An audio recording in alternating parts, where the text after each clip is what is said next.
बालाघाट से बड़ी खबर आ रही है। केबी डिवीजन के 10 नक्सली सरेंडर करेंगे। मध्य प्रदेश के इतिहास का यह सबसे बड़ा सरेंडर होगा। केबी डिवीजन के लीडर कबीर सरेंडर करेगा, अपने साथियों के साथ सरेंडर करेगा। 77 लाख का इनामी है कबीर। 4 महिला और 6 पुरुष नक्सली सरेंडर करेंगे। मुख्यमंत्री डॉक्टर मोहन यादव के सामने हथियार डालेंगे। मध्य प्रदेश के इतिहास का यह सबसे बड़ा सरेंडर होगा। 77 लाख का इनामी कबीर सरेंडर करेगा, अपने साथियों के साथ वो सरेंडर करेगा। सीएम डॉक्टर मोहन यादव के सामने ये सभी नक्सली हथियार डालेंगे।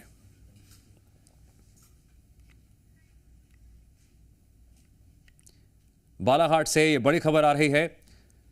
केबी डिवीजन के 10 नक्सली सरेंडर करने जा रहे हैं। अपने साथियों के साथ केबी डिवीजन का लीडर कबीर सरेंडर करने जा रहा है। नक्सली कबीर की बात करें तो उसके ऊपर 77 लाख का इनाम है। 4 महिला और 6 पुरुष नक्सली सरेंडर करने जा रहे हैं।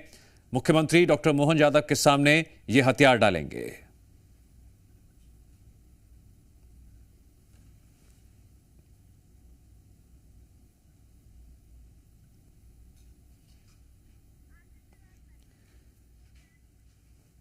जी मीडिया संवाददाता आशीष जुड़ गए हैं इस खबर पर और अधिक जानकारी के लिए। आशीष, एमपी में सबसे बड़ा नक्सली सरेंडर, क्या है पूरा अपडेट?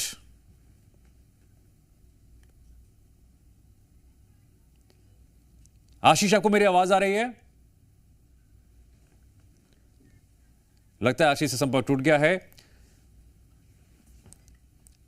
आपको एक्सक्लूसिव तस्वीरें भी दिखा रहे हैं और यह अपने आप में बड़ा अपडेट है। बड़ी खबर इस लिहाज से है क्योंकि मुख्यमंत्री डॉक्टर मोहन यादव के सामने ही ये नक्सली सरेंडर करने वाले हैं। आत्मसमर्पण करने के लिहाज से ना ऐसा पहला एमपी में कभी हुआ। एमपी के इतिहास का यह सबसे बड़ा सरेंडर रहेगा जब केबी डिवीजन के लीडर कबीर अपने साथियों के साथ आत्मसमर्पण करेगा। सबसे अहम बात यह है कि खुद मुख्यमंत्री डॉक्टर मोहन यादव के सामने ये सभी केबी डिवीजन के 10 नक्सली सरेंडर करने जा रहे हैं। जी मीडिया संवाददाता आशीष एक बार फिर से जुड़ गए हमारे साथ। आशीष, सरेंडर को लेकर क्या है आपके पास सबसे लेटेस्ट अपडेट? जी बिल्कुल, तैयारियां पूरी कर ली है और अब मुख्यमंत्री साहब बालाघाट के पुलिस ग्राउंड पहुंच चुके हैं। बस कुछ ही 5 मिनट आप देख सकते हैं तैयारी हो चुकी है। ये गेट देख रहे हैं आप, इसी गेट से मुख्यमंत्री जी प्रवेश करेंगे। उसके बाद में जो 10 नक्सली है, इनामी नक्सली है, जिसमें 77 लाख का इनामी कबीर भी शामिल है, ये सब एक साथ आकर के हथियार के साथ में सरेंडर करेंगे। आप देख सकते हैं, मैं आपके कैमरे के माध्यम से दिखाना चाहूंगा कि किस तरीके से तैयारी की गई है। मंच सजा हुआ है इस वक्त और मंच के आस-पास में बड़ी सुरक्षा रखी गई है ताकि किसी को डिस्टर्ब ना हो। और यहाँ पर आप देखते हैं कि सारे लोग बैठे मौजूद हैं और सीएम के आने का इंतजार काफिला पहुंच चुका है।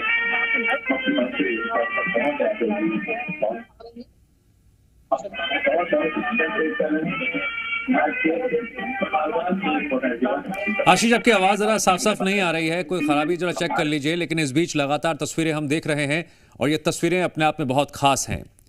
आशीष, अपनी बात जारी रखिए। काफिला आ चुका है? जी, डॉक्टर मोहन यादव पहुंच चुके हैं। वो गाड़ी से उतर रहे हैं, पूरी तैयारियां हो चुकी है। डॉक्टर मोहन यादव जो है, अब देखिए आप देख सकते हैं कि वो कार से उतर रहे हैं। सिर्फ डॉक्टर मोहन यादव जो देखिए पहुंच चुके हैं बालाघाट के पुलिस ग्राउंड पे और डॉक्टर मोहन यादव देखिए अभी बिजी है और वो कह रहे हैं कि कुछ देर बाद में हम बात करेंगे। बात करने की हमने कोशिश की लेकिन उनकी जोरदार तालियों के साथ स्वागत करें माननीय मुख्यमंत्री जी का, डॉक्टर मोहन यादव जी का जोरदार ध्वनि के साथ स्वागत करें, अभिनंदन करें। आज के इस अवसर पर बहुत बहुत स्वागत, बहुत बहुत अभिनंदन माननीय मुख्यमंत्री जी का।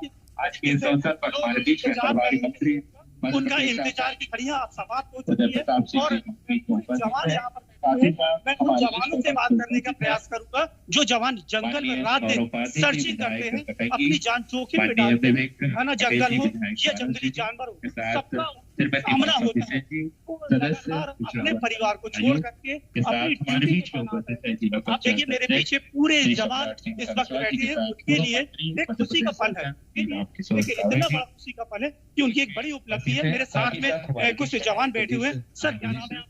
पन्नालाल ठाकुर। सर कहाँ पर तैनात है? हमारा एरिया पड़ता है 7 बटालियन में तैनात हूं किस तरीके से आपको परिस्थिति का सामना करना पड़ता है? मैं। अभी हमारा कम से कम 7-7 8-8 दिन का ऑफ चलता है, उसमें काफी कठिनाइयां आती है। जैसे 7-8 दिन जंगल में सर्वाइवल करना कोई आम बात नहीं होता है।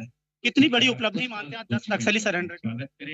ये भारत सरकार और मध्य प्रदेश सरकार की बहुत बड़ी उपलब्धि मान ली है, क्योंकि इन्होंने जो पुनर्वास से पुनर्जीवन कार्यक्रम चला रखा है, उसी के अंतर्गत गवर्नमेंट का एक मोटिव है कि या तो सरेंडर करिए या फिर सामना करिए। क्या लगता है जो केंद्र सरकार की डेडलाइन है 2026 में नक्सलियों को पूरी तरीके से बालाघाट समाप्त करना, इस ओर आप लोग प्रयास कर रहे हैं?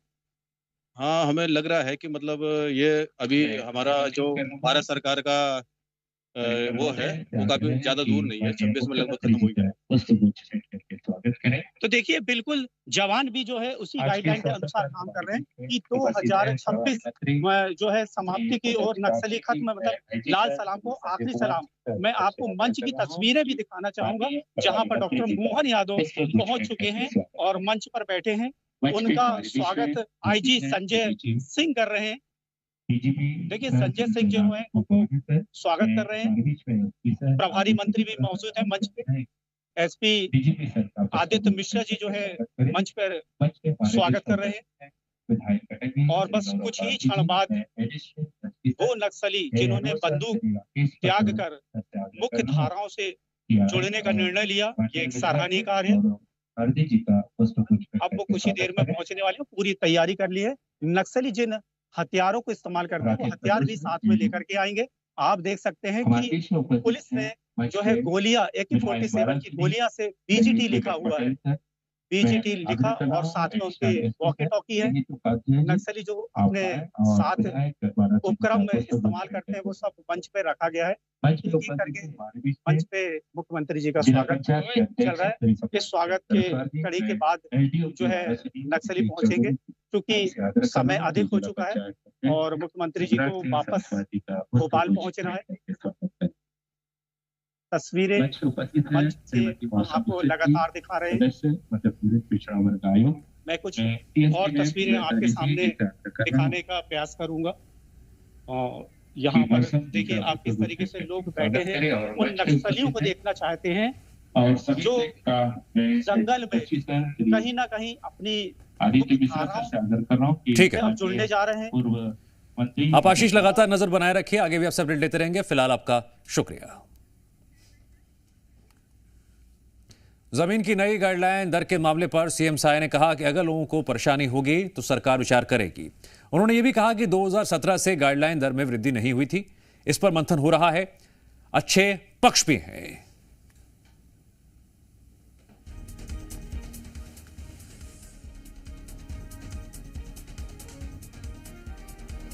आज सर्व रविदास समाज के द्वारा जितने जो नवनिर्वाचित पदाधिकारी हैं, प्रदेश अध्यक्ष जी सहित प्रदेश, संभाग और जिला के पदाधिकारी, सबका शपथ ग्रहण समारोह का यहाँ पर आयोजन था, जिसमें मुझे भी आमंत्रित किया गया था और आज सभी पदाधिकारियों ने शपथ ली है। मैं प्रदेश अध्यक्ष श्री मेहरा जी सहित सभी प्रदेश के पदाधिकारी, संभाग के पदाधिकारी और जिला के पदाधिकारियों को बहुत बहुत बधाई और शुभकामना देता हूं।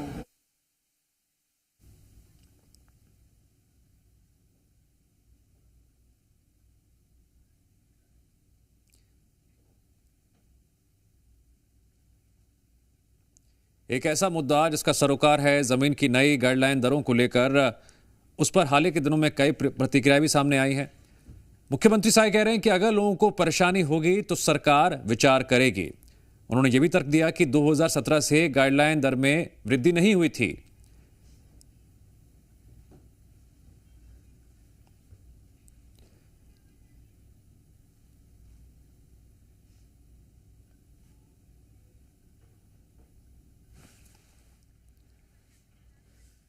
जी मीडिया संवाददाता सत्यप्रकाश जुड़ गए हैं इस खबर पर और अधिक जानकारी के लिए।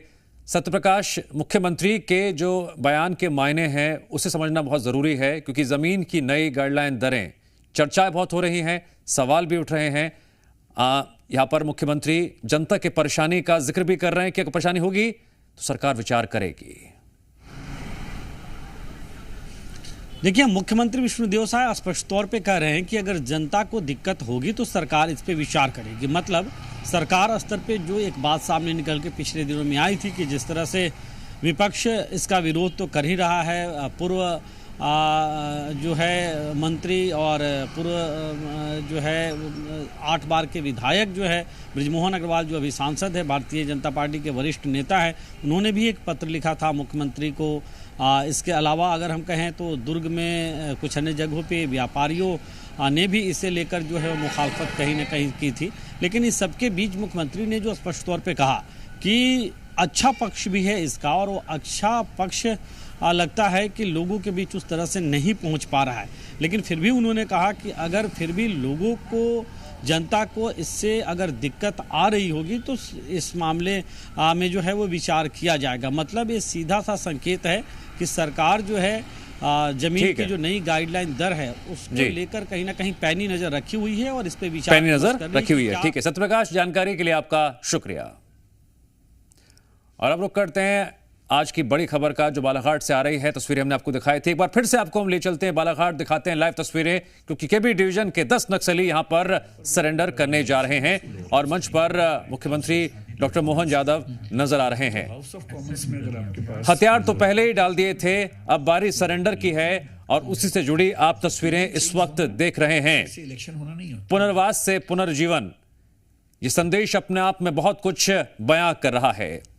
एक तरफ नक्सलियों के खात्मे को लेकर डेडलाइन भी है, दूसरी तरफ जवान लगातार नक्सली प्रभावित क्षेत्रों में गश्त भी कर रहे हैं और संदेश बिल्कुल साफ साफ है, बोली या फिर गोली।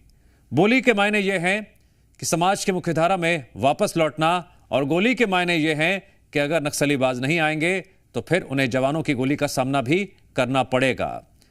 बालाघाट से तस्वीरें आप देख रहे हैं। 77 लाख का इनामी कबीर, जो 3 राज्यों की सीमाओं पर लगातार सक्रिय था, फिर बात चाहे मध्य प्रदेश की हो, छत्तीसगढ़ की हो या महाराष्ट्र की, उसने अपने साथियों के साथ वो आज सरेंडर करने जा रहा है। हथियार पहले ही डाल दिए थे और उन हथियारों से जुड़ी तस्वीर भी आप लगातार देख रहे थे। रखा गया लक्ष्य कि भारतवर्ष में मार्च 2026 तक नक्सलवाद को समाप्त करना है। इसी के चलते मध्य प्रदेश पुलिस भी इसी ओर कार्यरत है। इस दिशा में माननीय मुख्यमंत्री महोदय के मार्गदर्शन एवं सुरक्षा बलों के अथक प्रयास, प्रशासन की योजनाओं का सफल क्रियान्वयन और प्रदेशवासियों के सहयोग से मध्य प्रदेश में नक्सल विरोधी अभियान लगातार नई सफलताएं प्राप्त कर रहा है। नक्सलवाद के विरुद्ध 1980 में शुरू हुई यह लड़ाई अब अपने निर्णायक दौर में प्रवेश कर चुकी है। जिला बालाघाट में वर्ष 1980 से नक्सलवाद ने पैर पसारना शुरू किए थे, जिसके बाद नक्सलियों ने सुरक्षा बलों पर कई कायराना हमले किए। नक्सलियों द्वारा घाघरा बारूद विस्फोट कांड, नारंगी बारूद विस्फोट कांड इत्यादि जैसी क्रूर घटनाएं की गईं, जिसमें हमारे कई बहादुर जवान वीरगति को प्राप्त हुए। दिनांक 19/11/2025 को भी संयुक्त नक्सल विरोधी अभियान में वीरता पदक से सम्मानित निरीक्षक आशीष शर्मा ने अपने शौर्य का परिचय देते हुए नक्सली दल का अकेले सामना करते हुए साथियों की रक्षा एवं देश के लिए अपने सर्वोच्च बलिदान दिया। यह सरकार और माननीय मुख्यमंत्री जी की दूरगामी केंद्रित दृष्टिकोण एवं प्रशासन के समग्र प्रयास का परिणाम है कि इतने वर्षों के नक्सल से प्रभावित रहने के बाद भी आज नक्सलियों की संख्या में तीव्र गति से घटत हो रही है। माननीय मुख्यमंत्री महोदय, मैं आपको बताना चाहूंगा कि पिछले 3 वर्षों में 2,17,00,000 के 17 इनामी नक्सली पुलिस फोर्सेस के द्वारा न्यूट्रलाइज किए गए हैं। पिछले 2 माह में ही आज आत्मसमर्पण कर रहे नक्सलियों सहित कुल 2,81,50,000 के इनामी कुल 11 नक्सलियों द्वारा आत्मसमर्पण किया जा रहा है। पहले जहां बालाघाट क्षेत्र में कभी 6 दलम हुआ करते थे, वहां पर आज केवल सिर्फ कुछ चुनिंदा नक्सली बचे हैं और 1 दलम शेष है। नक्सल विरोधी अभियान में उसको और प्रभावी बनाने हेतु वर्ष 2025 में कुल 9 नए कैंप्स स्थापित किए गए हैं। मध्य प्रदेश में नवाचार के तौर पर अस्थायी पुलिस कैंप बनाए जा रहे हैं, जिसमें कम समय एवं कम लागत से रणनीतिक लाभ मिलता है। नक्सल प्रभावित क्षेत्रों में आम जनमानस को सुविधा प्रदान करने हेतु कुल 46 एकल सुविधा केंद्र भी खोले गए हैं। नक्सलवाद अब अपनी अंतिम सांसें गिन रहा है।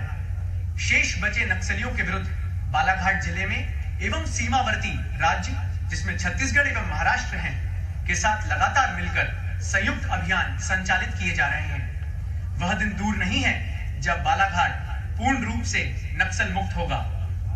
मैं यहां उपस्थित माननीय पुलिस महानिदेशक महोदय एवं समस्त जनप्रतिनिधियों का भी धन्यवाद ज्ञापित करता हूं, जिन्होंने हर समय हमारे जवानों का और हमारे फोर्सेस का साथ दिया और उत्साहवर्धन किया। मैं यह उपलब्धि हॉक फोर्स, सीआरपीएफ, एसएएफ और जिला बल में पदस्थ उन हजारों जवानों और उनके परिजनों की मेहनत एवं उनके त्याग को समर्पित करता हूं, जिनके खून पसीने से सींची गई जमीन पर आज शांति एवं उम्मीद के पौधे जन्म ले रहे हैं। मैं आपको आश्वस्त करता हूं कि भारत सरकार द्वारा निर्धारित समय सीमा के भीतर बालाघाट जिले में नक्सलवाद का पूरी तरह से सफाया करने के लक्ष्य को हम प्राप्त करने के लिए कटिबद्ध हैं। जय हिंद, जय भारत। बहुत बहुत धन्यवाद सर। नक्सल मुक्त मध्य प्रदेश के साथ नक्सल मुक्त बालाघाट में आपने उद्बोधन दिया आत्मसमर्पण का संक्षिप्त परिचय के साथ, और इसी के साथ नक्सल मुक्त मध्य प्रदेश में माननीय पुलिस महानिदेशक महोदय के मार्गदर्शन में माननीय मुख्यमंत्री जी के इस अदम्य साहस और उनके प्रयासों के साथ हम बढ़ रहे हैं। तो मैं आग्रह कर रहा हूं पुलिस महानिदेशक महोदय DGP sir Shri Kailash Makwana sir कि आप आए और आज भी आकर के हमें उद्बोधन प्रस्तुत करें। आदरणीय मकवाना सर।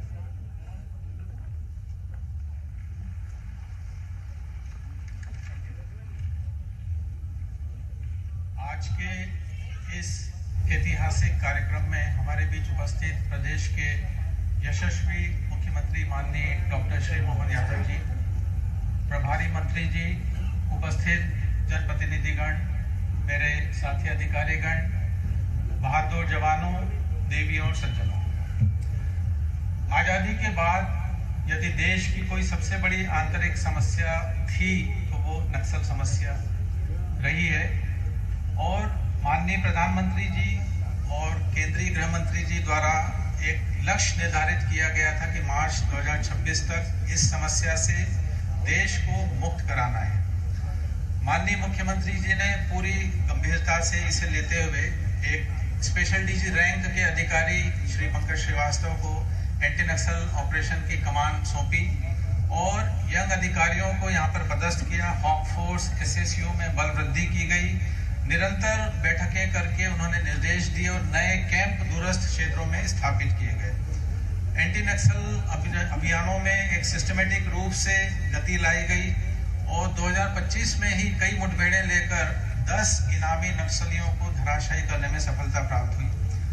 हमारे जो साथी अधिकारीगण हैं, IG Balaghat, IG CRPF, commandant hawk force, SP Balaghat और सभी उपस्थित हमारे अधिकारी जवान, सभी ने बहुत मेहनत से कार्य किया है।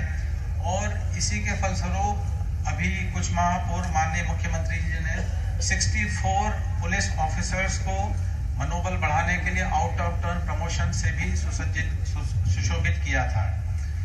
दुर्भाग्य से हम अपने एक बहादुर साथी इंस्पेक्टर आशीष को हाल ही में वो शहीद हुए हैं, किंतु मैं पुनः माननीय मुख्यमंत्री जी का धन्यवाद देना चाहूँगा कि उन्होंने पूरी संवेदनशीलता बरतते हुए तत्परता से उनके छोटे भाई को सब इंस्पेक्टर डीएफ में नियुक्ति दी और 1 करोड़ की सहायता राशि भी उनके परिवार को प्रदान की। सर, इससे हमारे पुलिस अधिकारियों, जवानों का बहुत हौसला बढ़ा है।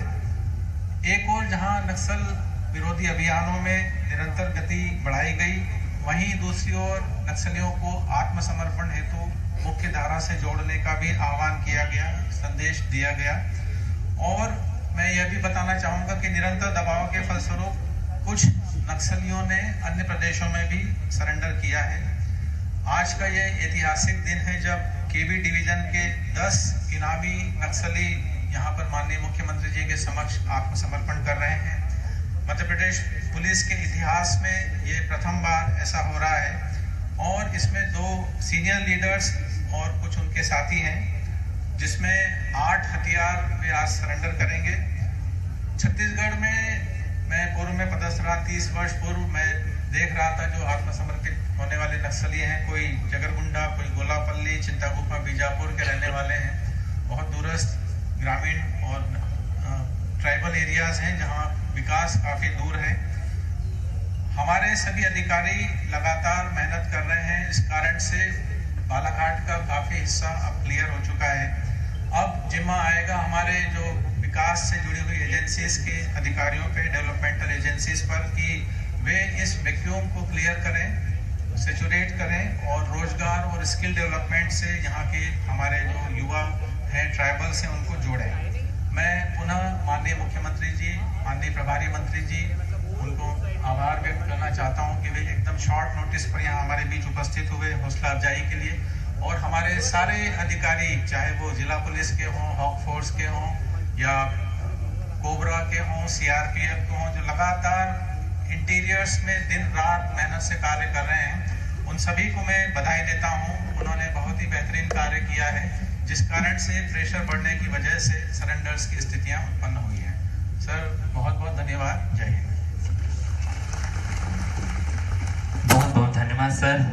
डीजीपी सर, निश्चित तौर पे आपके मार्गदर्शन में यह प्रयास सफल हुआ और मैं अब आमंत्रित कर रहा हूं आदरणीय एसपी सर को कि जिस तरीके से पुनर्वास से पुनर्जीवन की ओर आज जैसे कार्यक्रम आयोजित है, नक्सलियों का आत्मसमर्पण हो रहा है, तो मैं आमंत्रित कर रहा हूं कि SP sir Shri Aditya Mishra sir से कि वो प्रस्तुत करें। सर आज जो 10 नक्सली आत्मसमर्पण कर रहे हैं सर, उनको एक एक करके मैं सर आपके समक्ष बुलाना चाहूंगा। पहले हैं लाल सिंह मरावी, निवासी दंतेवाड़ा, जो एसीएम रैंक के हैं, जो अपने हथियार इंसास राइफल के साथ माननीय मुख्यमंत्री जी के समक्ष आत्मसमर्पण करेंगे।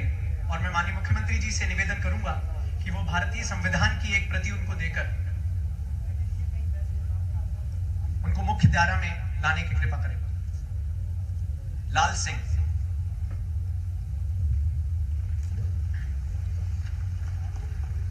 इसके बाद विक्रम उर्फ हिडमा, निवासी जिला सुकमा, एसीएम रैंक के अधिकारी हैं, जो आत्मसमर्पण करेंगे, जिन पे 14 लाख रुपए का इनाम था। मैं मुख्यमंत्री जी से निवेदन करूंगा कि भारत के संविधान की एक प्रति उनको देकर उनका आत्मसमर्पण स्वीकार करें। इसके बाद समर उर्फ समरू, निवासी जिला बीजापुर, जो वर्ष 2011 से नक्सल पार्टी में सम्मिलित हैं। 303 राइफल एवं 13 राउंड्स के साथ, जिनके ऊपर 14 लाख का इनाम है, माननीय मुख्यमंत्री महोदय के समक्ष अपने हथियार त्याग कर भारत के संविधान की प्रति प्राप्त करेंगे। शिल्पा, निवासी जिला बीजापुर, वर्ष 2022 से नक्सल विरोधी अभियान में नक्सलियों के साथ जुड़ी रही हैं, जो कि इंसास राइफल के साथ इंसास राइफल को त्याग कर भारतीय संविधान की प्रति प्राप्त करेंगे। इसके बाद जयशीला, सिंगल शॉट राइफल एवं एम्युनिशंस के साथ, निवासी जिला बीजापुर, अपने हथियार त्याग कर संविधान की प्रति प्राप्त करेंगे। सलीता उर्फ सावित्री, निवासी जिला बीजापुर, वर्ष 2017 से नक्सल पार्टी में सम्मिलित हुई हैं, जो एसएलआर राइफल समर्पित कर भारतीय संविधान की प्रति प्राप्त करेंगे।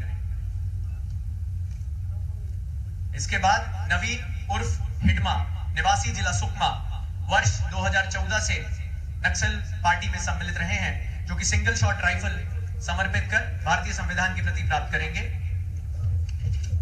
इसके बाद जरीना, वर्ष 14 से पार्टी में सम्मिलित हैं, एसीएम रैंक के हैं, जो कि हथियार त्याग कर आत्मसमर्पण करेंगे।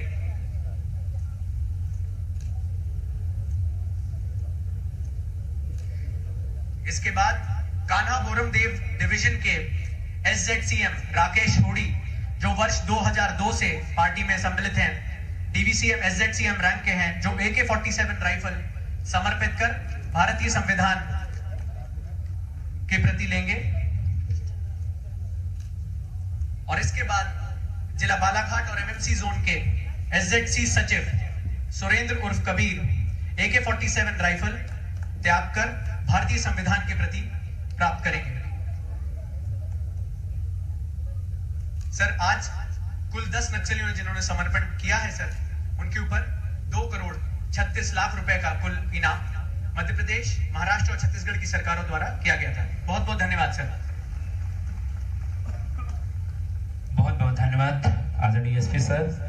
और जिनके प्रयासों के साथ नक्सल विरोधी अभियान में पुनर्वास से पुनर्जीवन तक यह अभियान आत्मसमर्पण हुआ, और इसी के साथ आत्मसमर्पण और नक्सल विरोधी अभियान में महत्वपूर्ण भूमिका निभाने वाले कर्मियों का भी यहाँ पे सम्मान किया जा रहा है। और मैं सबसे पहले आमंत्रित कर रहा हूँ ASI काशीराम उइके जी, और सभी एक साथ आ जाए।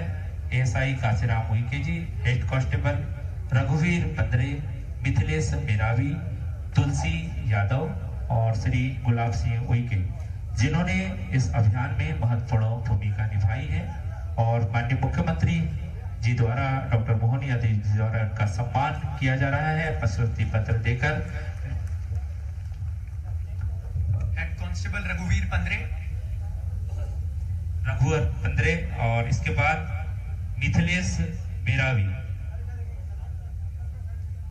रघुवीर पंद्रे के बाद मैं आमंत्रित कर रहा हूँ मिथिलेश मेरावी, हेड कांस्टेबल, और उसके पश्चात कांस्टेबल तुलसी यादव और बीट गार्ड गुलाब सिंह उइके, जिन्हें इनके अदम्य साहस और महत्वपूर्ण भूमिका निभाने के लिए सम्मान कर रहे हैं। सभी एक साथ आ जाए। तुलसी यादव, मिथिलेश मेरावी और गुलाब सिंह उइके सभी एक साथ यहाँ पहुंचे, जिनका हम सम्मान कर गौरवान्वित महसूस कर रहे हैं। इस पुनर्वास से पुनर्जीवन तक जो सफर तय कर रहे हैं, इनकी गरिमामयी, इनके अदम्य साहस का सम्मान माननीय मुख्यमंत्री डॉक्टर मोहन यादव जी द्वारा किया जा रहा है। और इसी क्रम में आज के इस अवसर पर हमारे बीच में उपस्थित हैं प्रभारी मंत्री बालाघाट। मैं इसी के साथ मैं आमंत्रित कर रहा हूं मध्य प्रदेश के यशस्वी मुख्यमंत्री डॉक्टर मोहन यादव जी का। एक बार करताल ध्वनि के साथ इनका अभिनंदन करें माननीय डॉक्टर मोहन यादव जी का। मेरे साथ बोले, भारत माता की, भारत माता की। आज का दिन वाकई अद्भुत दिन है। मंच पर विराजमान माननीय प्रभारी मंत्री राव उदय प्रताप सिंह, इस अवसर पर माननीय विधायक गौरव पारदी जी, माननीय विधायक विक्की भाई, सभी सम्मानीय मंच, DG Kailash Makwana ji, IG Balaghat Sanjay Singh ji, IG CRF Shrimati Neetu Bhattacharya ji, DIG Tarun Nayak ji, field director Ravindra Tripathi,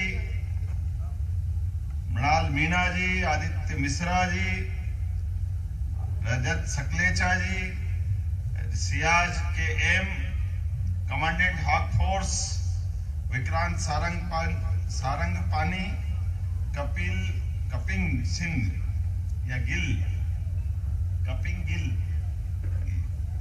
Shri Puneet Goyal, ये बहादुर जवानों के नाम में ज्वाइन करके ले रहा हूं। जोरदार अभिनंदन करें सारे अधिकारियों और पुलिस जवानों के लिए। सच में कलेक्टर मृणाल, आदित्य मिश्रा, हमारे लिए आईजी संजय, तो ऐसा लग रहा जैसे यही के बासिंदे हो गए। जोरदार ताली बजाएं हमारे सारे अधिकारियों के लिए। जिस बात के लिए मध्य प्रदेश पुलिस को सम्मान मिलना चाहिए, आज के दिन वो भगवान सूर्य थोड़ी ज्यादा ही आभा दे रहे हैं। हमारे लिए ये शौर्य पराक्रम का दिवस है। जोरदार अभिनंदन हमारे सभी जवानों के लिए। यशस्वी प्रधानमंत्री श्रीमान नरेंद्र मोदी जी और गृह मंत्री जी का भी जोरदार अभिनंदन करें, जिनके नेतृत्व में लाल सलाम को आखिरी सलाम का लगातार चलता बढ़ता अभियान और मुख्य धारा के साथ जुड़ने के लिए पुनर्वास नीति के अंतर्गत, यद्यपि हमारे सशस्त्र जवानों ने हमारे सारे प्रयास, हम किसी के साथ कभी भी कोई अन्याय नहीं करना चाहते, लेकिन अगर किसी कारण से हमारे लॉ एंड ऑर्डर में कहीं परेशानी आ रही, कठिनाई आ रही, तो ये बात किसी भी सरकार को बर्दाश्त करना कठिन जाता है। मैं मान के चलता हूं, यशस्वी प्रधानमंत्री और गृह मंत्री ने जो मार्च 2026 और अब तो जनवरी 2026 तक की टाइम लिमिट दी है, हमारी पुलिस ने वो काम करके दिखाया जिसमें वाकई वो अभिनंदन की हकदार है। जोरदार अभिनंदन हमारे तीनों तरह के पुलिस फोर्स के लिए। भारत सरकार के समर्थन के साथ छत्तीसगढ़ में रोज ये ऐसे दृश्य आम है।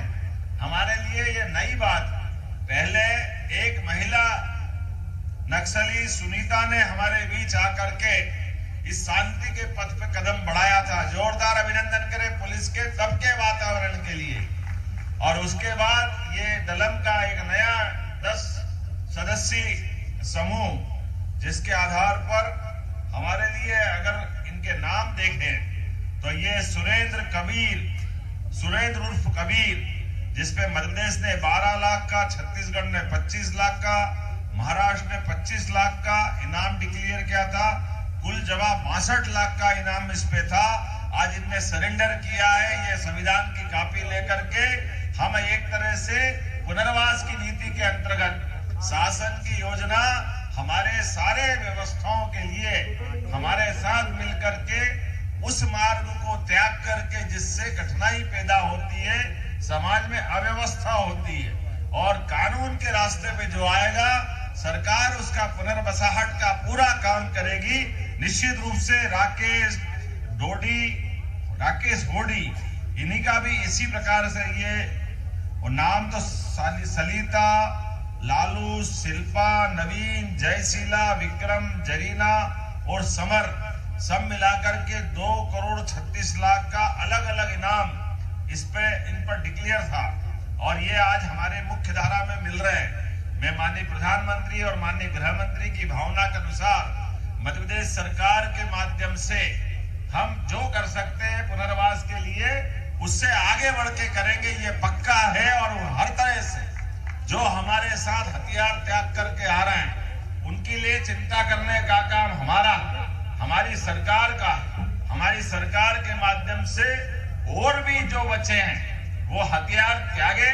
इस अपेक्षा के साथ मैं बताना चाहूंगा, अकेले 2025 में बालाघाट जोन में अब तक 10 हार्डकोर नक्सलियों को धराशायी करने का काम हमारी पुलिस ने किया था। ये बड़ी बहादुरी का काम था। लगभग 1.46 करोड़ का इनाम इन पर था।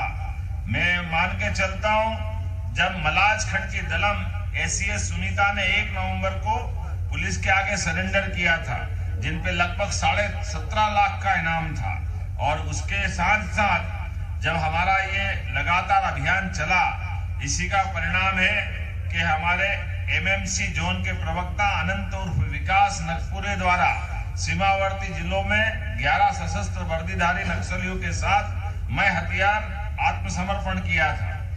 मैं लंबी चौड़ी बात न करते हुए, क्योंकि 5 बजे हमारा हेलीकॉप्टर उड़ने का समय है, लेकिन आज का ये समय तो वास्तव में माननीय डीजी का रात को फोन आया तो हमने कहा मैं सब काम छोड़ के चलूंगा। हर हालत में हमारे जवानों का ये ऐतिहासिक दिन है, हमारी अपनी सफलता का यह नया प्रतिमान बन रहा है। जब हम इस दिशा में काम कर रहे हैं, कई प्रकार से बालाघाट जोन को, मैं बालाघाट ही नहीं, मंडला, डिंडोरी, एक के बाद एक लगभग 2 साल के अंदर ये जिले हमारे भारत सरकार की उस लिस्ट से बाहर आए जिसको हम डेंजर जोन में मानते थे।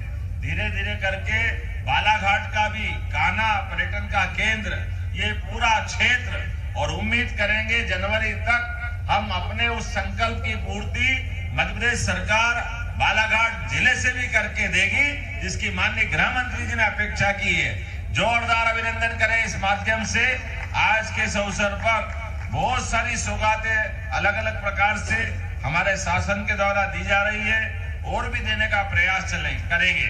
विशेष सहयोगी दस्ता 882 स्वीकृत पद करते हुए हमने सभी प्रकार से हमारे नवयुवकों को इस अभियान में शामिल होकर के राष्ट्रधारा के साथ हमारी ताकत को बढ़ाने का काम किया है। जनता की सुविधा के लिए भी बालाघाट पुलिस द्वारा दूरस्थ नक्सल प्रभावित क्षेत्रों में 46 एकल सुविधा केंद्र खोले गए। एकल सुविधा केंद्रों के माध्यम से युवाओं का चयन निजी कंपनियों से दिलवा करके उनको सिंगल क्लिक से नियुक्ति पत्र दिलवाए जा रहा है। एकल सुविधा केंद्र के माध्यम से भी वन अधिकार पट्टे से लेकर सभी प्रकार की चिंता का काम हमारे द्वारा किया जा रहा है। जब हम अपने प्रभाव की बात करते हैं तो इसी वर्ष नक्सलवादी गतिविधि रोकथाम के लिए जिला बालाघाट में 10 जिला मंडला में एक नया कैंप स्थापित किया था, जिससे हमारी नक्सल विरोधी गतिविधियों पर प्रभाव पड़ा और नक्सलवादियों का दायरा सिमटता जा रहा है। इसी तरह से 15 नवीन अस्थायी कैंप भी हमारे द्वारा लगाने का प्रयास किया है और हाक फोर्स के 1200 जवान लगातार अंकुश लगाने के लिए, और इसी के कारण से हाक फोर्स और 328 जवानों को जिला बल सहित हमने उनकी बहादुरी के फलस्वरूप क्रम पूर्व पदोन्नति देने का काम भी हमने किया था। जोरदार अभिनंदन करें हमारे बहादुर जवानों के लिए भी। और हमारे बीच में से हमारे कुछ समय पहले एक बहादुर जवान आशीष ने अपने प्राणों की आहुति देकर भी इस संकल्प की पुष्टि कराने का काम किया। जोरदार अभिनंदन। आशीष का बलिदान आज हमारे लिए सार्थक हो रहा है। इसी बहादुरी के कारण से हमारे बल के जवानों ने जो संकल्प किया था कि हम लगातार जिस उद्देश्य के लिए, जिस पवित्र उद्देश्य के लिए लगे, उसको हासिल करेंगे। जीवन तो क्षणभंगुर है, जीवन में जो आया वो जाएगा, लेकिन आने जाने के क्रम में अपने काम के प्रति समर्पण करते हुए जिस प्रकार से जो काम की अपेक्षा की गई है, और यह दुनिया का सबसे बड़ा लोकतंत्र, और लोकतंत्र हमारे संविधान के माध्यम से चलता है, ऐसे में हथियार उसका समाधान नहीं हो सकता। हथियार छोड़ करके संविधान के छाया के माध्यम से हम जीवन की सभी सुविधा देने के लिए कृत संकल्पित हैं। आओ आगे बढ़ो, हमारे साथ आओ, पुनर्वास की नीति अपनाओ। आपके जीवन की गारंटी, आगे बढ़ने की गारंटी, सभी प्रकार के जीवन में सहयोग की गारंटी हमारी सरकार लेने वाली है। माननीय प्रधानमंत्री के नेतृत्व में किसी हालत में लाल सलाम को सलाम करने की हमारी प्रतिबद्धता है। दुनिया की कोई ताकत अब हमको रोक नहीं सकेगी। आज नहीं तो कल मैं दोबारा दोहराना चाहूंगा, हमारे बालाघाट सहित पूरे क्षेत्र में एक भी व्यक्ति को हथियार उठाने की अनुमति नहीं दी जाएगी। इसी आशा और अपेक्षा के साथ मैं सारे जवानों को बधाई देता हूं। बहुत बहुत धन्यवाद। भारत माता की, भारत माता की। बहुत बहुत धन्यवाद आदरणीय मुख्यमंत्री महोदय, आपके प्रयासों के पुरस्कार। और मैं अब कोटा के लिए आमंत्रित कर रहा हूं।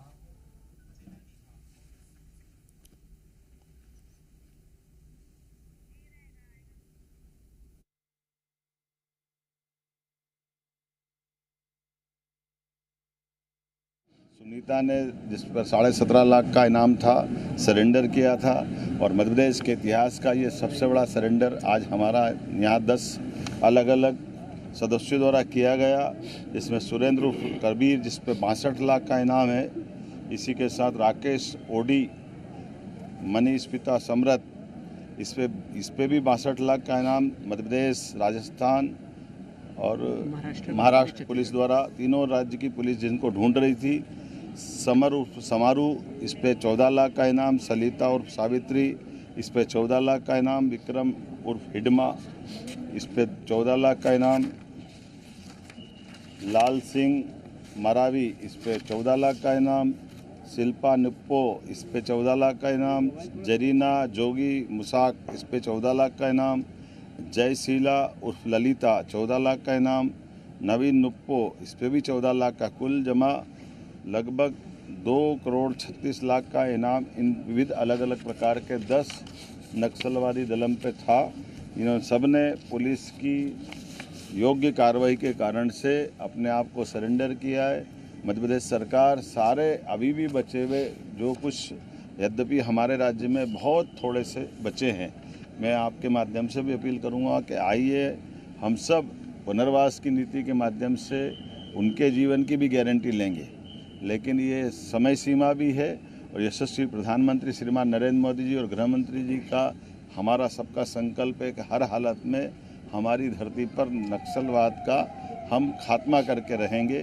तो मैं एक बार फिर आज इस बालाघाट के सारे पुलिस अधिकारियों को, सभी प्रकार के हमारे वरिष्ठ अधिकारियों को, पुलिस जवानों को, सरकार के माध्यम से हम सभी प्रकार के अभियान चलाने के लगातार सतत रूप से उसकी चिंता भी कर रहे हैं और कई कारणों से जनता की जन कल्याणकारी योजनाओं के लिए भी नीचे तक उतारते हुए। एक और ख़ास बात, हमारे राज्य के अंदर आज भी जिन्होंने समर्पण किया है ये हमारे दबाव के कारण हुआ है और इसमें से अधिकांश लोग हमारे गैर मध्य प्रदेश के हैं। लेकिन हमारे राज्य के अंदर हम किसी प्रकार की गतिविधि नहीं चलने देंगे, यह उसका परिणाम है। उम्मीद करते हैं अगर और भी कुछ बाहर के बच्चे होंगे तो उनसे मुक्त कराएंगे। हमारे 2 साल के चले हुए अभियानों में डिंडोरी मंडला तो पूर्णतः नक्सलवादी गतिविधि से मुक्त पाया गया। आज के बाद हमारा ये बालाघाट का भी करीब करीब पूरा हिस्सा और ख़ास करके कान्हा, बांधवगढ़, ये जो हमारे टाइगर अभयारण्य है, इनके अंदर जो संभावना रहती थी वो भी शून्य हुई है। उम्मीद करेंगे कि और जल्दी अच्छे परिणाम आएंगे। एक बार फिर मेरी अपनी ओर से सभी अधिकारियों को बधाई। सर, जो छत्तीसगढ़ के मुख्यमंत्री साहब आपकी बैठक हुई है भोपाल में, क्या नक्सलवाद को लेकर कोई? देखिए, हमारे राज्य के निकटवर्ती राज्यों के मुख्यमंत्री से तो मिलना ही है लगातार, लेकिन ये एक समेकित अभियान चल रहा है जो केवल मध्य प्रदेश का, छत्तीसगढ़ से नहीं है, महाराष्ट्र का भी है, आसपास के सारे राज्यों में जहाँ जहाँ नक्सलवादी समस्याएं हैं, माननीय प्रधानमंत्री, माननीय गृह मंत्री के नेतृत्व में